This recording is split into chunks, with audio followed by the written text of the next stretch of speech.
দলংখন নিৰ্মাণ কৰিয়ে উপৰি পুৰুষ মৰি গ'ল।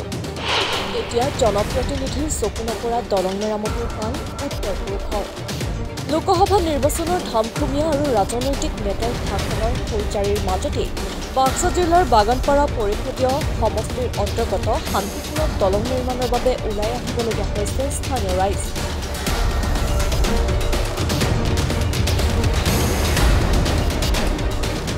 বছৰ বছৰ ধৰি যাতায়াতৰ নামত জমৰ যাতনা ভুগি থকা অঞ্চলটোৰ ৰাইজে জনপ্ৰতিনিধি তথা বিভাগীয় কৰ্তৃপক্ষলৈ বাট নাচাই নিজেই ভগ্ন বাঁহৰ দলংখন নিৰ্মাণ কৰি আহিছে।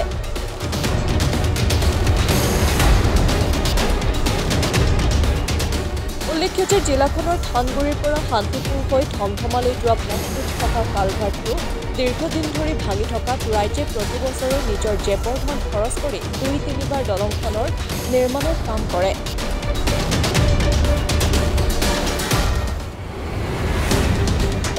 বিশেষকৈ বাৰিষাৰ সময়ছোৱাত অধিক সমস্যাৰ সন্মুখীন হয় অঞ্চলটোৰ ৰাইজ।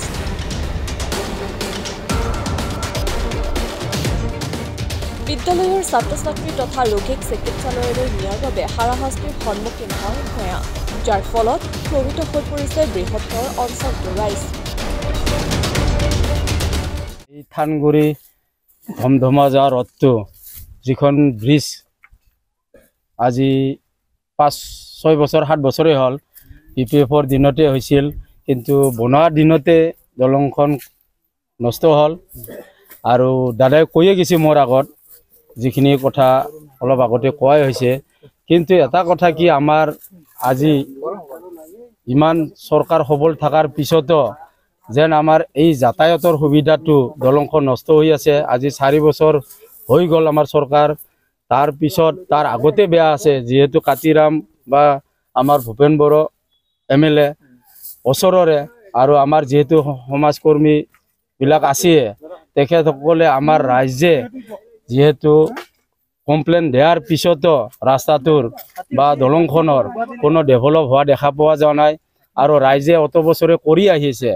তাৰপিছত আমাৰ থানগুৰিৰ, মোৰ থানগুৰিতে ঘৰ, টকনকাটা, শান্তিপুৰ, পৈলালি চুপা, আমি গোটাই একেলগে মিলি আছোঁ।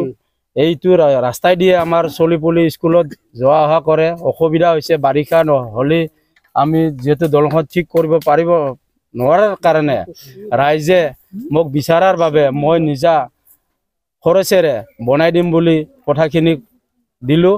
আৰু ৰাইজৰ লগত আজি থাকি ময়ো থাকি কামখিনি কৰিলোঁ। আৰু যিহেতু মই ব্যৱসায় কৰি চলা মানুহ, ইমানটো আৰু মই পকীৰ দলং দিব নোৱাৰোঁ। যিখিনি মই পাৰোঁ অলপ সুবিধা কৰি দিছোঁ। আৰু আজি এই চেনেলৰ যোগেদিয়ে যে আমাৰ মুখ্যমন্ত্ৰী শদিয়াৰ পৰা ধুবুৰীলৈকে ব্ৰিজ বনাইছে, যদি গম পালে হয়, আমাৰ স্থায়ী বাসিন্দা MLA MCLA যদি ক'লে হয়, এইখন দলং আমাৰ কোনো ডিষ্টাৰ্ব নহ'ল হয়। আৰু ৭০ লাখ ৬০ লাখৰ খেল, এইখন খুব ডাঙৰ খেল নহয়। আৰু আমাৰ BTCৰ চিফো মানে নিদিয়াকৈ নাথাকে, বহুত জেগাতে দিছে। আৰু দৰকাৰ হ'লে ৰাস্তা এটা কমাই দি এইখন ব্ৰিজ দিব পাৰিল হয়। আৰু এই কথাখিনি যিহেতু BTCৰ চিফো নাজানে, যিহেতু MCLA MLA আছে, তাৰ সহায় বা সহযোগিতা থাকিব লাগিব। আৰু গাঁৱৰ মানুহ কমপ্লেইন দিয়াৰ পিছত যদি সি তাৰ ফান নাই, তেতিয়াহ'লে সিটো আমাৰ চিফক ক'লেও পালে হয়। চিফে নিদিয়াকৈ নাথাকে। কিন্তু আজি আমি এইবিলাক ভুলৰ কাৰণে, MCLA MLAৰ ভুলৰ কাৰণে আমাৰ ৰাইজে দুখৰ দিনত আৰু দুখত ভুগি থাকিব লগা হৈছে। যিহেতু বাৰিষা আহি পালে যাতায়াতৰ সুবিধা খুবেই বেয়া।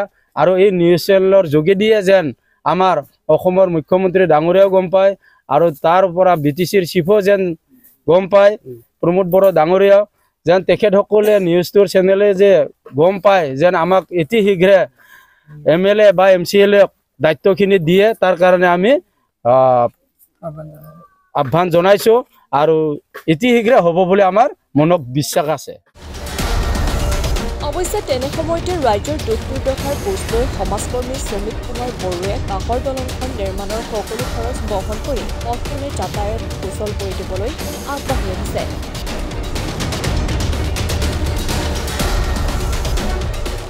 চৰকাৰ চৰকাৰে ইচ্ছা কৰিলে এই দলংখন নিৰ্মাণ কৰাটো তিনি সহজ বুলি উল্লেখ কৰি তেওঁ কয় যে অঞ্চলটোৰ এই সমস্যাৰ কথা জনপ্ৰতিনিধিয়ে মুখ্যমন্ত্ৰী বা BPR প্ৰধানক অৱগত কৰিব লাগিব।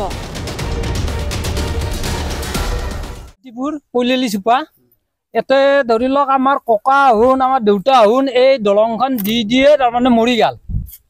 আজি পৰ্যন্ত চৰকাৰৰ কোনো দৃষ্টিগোচৰ হোৱাটো আমি দেখিবলৈ পোৱা নাই।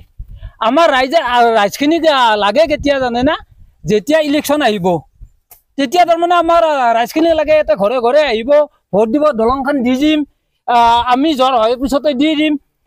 BPF-ৰ দিনতো সেইটো হৈছে, আপোনাৰ UPPৰ দিনতো ঠিক তেনেধৰণৰে মন্তব্য। আৰু তাতে আমাৰ ধৰি লওক হীৰা শৰণীয়া তেখেতৰো ঠিক এইটোৱে মন্তব্য। কোনো এটা দলে তাৰমানে আমাৰ এই ৰাস্তাটোৰ কাৰণে তাৰমানে হেৰি কৰি নাহে আৰু আমাক এটা নিদিয়ে। আৰু যি এৰে মাজতে BPF-ৰ দিনত দিছিল তেখেতসকল হ'ল কমিশ্যনৰ অংক। তেখেতসকলৰ যদি দলৰ মানুহে কাম কৰিব পাৰে তেতিয়াহ'লে ৰাস্তাটোৰ কাম কৰিব। আৰু যদি দলৰ মানুহক নিদি পেলাই যে ৰাইজৰ হেৰিত যদি কৰিব লগা হয় বা ঠিকাদাৰক নিদিয়ে, এই কালভাৰটো আপোনালোকে দেখিছে যি বছৰ বনালে তাৰে সেই বাৰিষাতে ধৰি উল্টি পৰি গৈছে। আমি শুনা মতে 15 লাখ না কি টকা, বৰ বেছি যদি ইয়াতে হেৰি কৰিছে ক'ৰবাত 3-4 লাখ মান টকাৰ কাম কৰি পেলাই তাৰমানে আমাৰ এই অৱস্থা কৰি থৈ দিছে। আমিও এতিয়া ধৰি লওক আমাৰো মৰিবাৰ সময় হ'ল আৰু, কিন্তু আমাৰ ল'ৰা ছোৱালীৰ দিনতো কিজানি এই দলংখন দিয়ে থাকিব লাগিব এনেকৈ। আৰু এতিয়া ধৰি লওক মোটামুটি সকলোৱে কৈছে উন্নয়নৰ কথা, ঢোকঢাল বজাই আছে উন্নয়ন লাগে, চব উন্নয়ন হৈছে, কিন্তু এই ৰাস্তাটোত আমাৰ এই মানুহখিনিৰ কি উন্নয়ন হৈছে তেখেতে কওক। আমি হিমন্ত বিশ্ব শৰ্মা ছাৰকো আমি এই চেনেলৰ জৰিয়তে অনুৰোধ কৰিছোঁ, তেখেতৰ গাঁৱে ভূঞে আহক, দিছপুৰত থাকি পেলাই উন্নয়নৰ কথা কৈ লাভ নাই। তেখেতৰ যিখিনি কৰ্মী আছে কৰ্মীখিনিক হেৰি কৰি পেলাই কমিশ্যনৰ অংকটো বাদ দি কমিশ্যনটো বাদ দিয়ক, ৰাইজৰ কাম হওক। ৰাইজৰ কাম হ'লে যিজনে ৰাইজৰ কাম কৰিব সেইজনকে ৰাইজে সদায় বিচাৰিব। কিন্তু ইলেকশ্যনৰ সময়ত ঘৰে ঘৰে যাব লগা, বিভিন্ন ধৰি লওক আঁচনি হেৰি ঘোষণা কৰিব লগা কোনো কাৰণ নাই নহয়। আমাক যদি ৰাইজৰ যোনে ভাল কাম কৰিব তাক তেখেতক মাতিহে আনিব ৰাইজে। ৰাইজক বিচাৰি যাব নালাগে, ৰাইজকহে মাতি আনিব, ৰাইজেহে মাতি আনিব। কিন্তু আমাৰ এই দলংখনো আপোনালোকে দেখিছে মানুহ পাৰ হ'ব নোৱাৰে। ইয়াতে এখন হাইস্কুল আছে, শান্তিপুৰ মিলন হাইস্কুল, শংকৰদেৱ আছে, আমাৰ এই LP স্কুল আছে, ইয়াতে বিভিন্ন এইটো ধৰি লওক মোটামুটি আপোনাৰ থানগুৰি বহুত, এইটো থানগুৰি, এইটো আপোনাৰ ধমধমা সংযোগী পথ। কিন্তু এই পথটোৰে অৱস্থা এই। আমি প্ৰত্যেক বছৰে বছৰে এই দলংখন আমি ৰাইজে বাহ তুলি আমি হেৰি কৰি দিওঁ, দি আমি ভাগৰি পৰিছোঁ।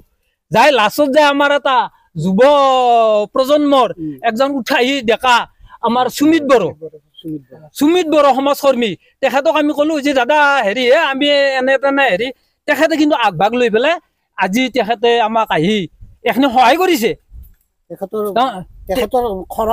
তেখেতে খৰচখিনি কৈছে যে দাদা আপোনাসকলে মাত্ৰ হেৰি কৰক, মই আপোনাসকলৰ লগত আছো, আপোনাসকলৰ লগত আমি এতিয়া যিখিনি খৰচ যায় মই বহন কৰিম, আপোনাসকলে আহকচোন। আজি তেখেতেও আহিছে, তেখেতেও আহি পেলাই আমাৰ লগত তাতে সহযোগ কৰিছে, ৰাতিপুৱাৰ পৰাই আছে তেখেতে। মুছলপুৰৰ পৰা জিন্তুমণি দাসৰ ৰিপৰ্ট, মাই নিউজ এনি।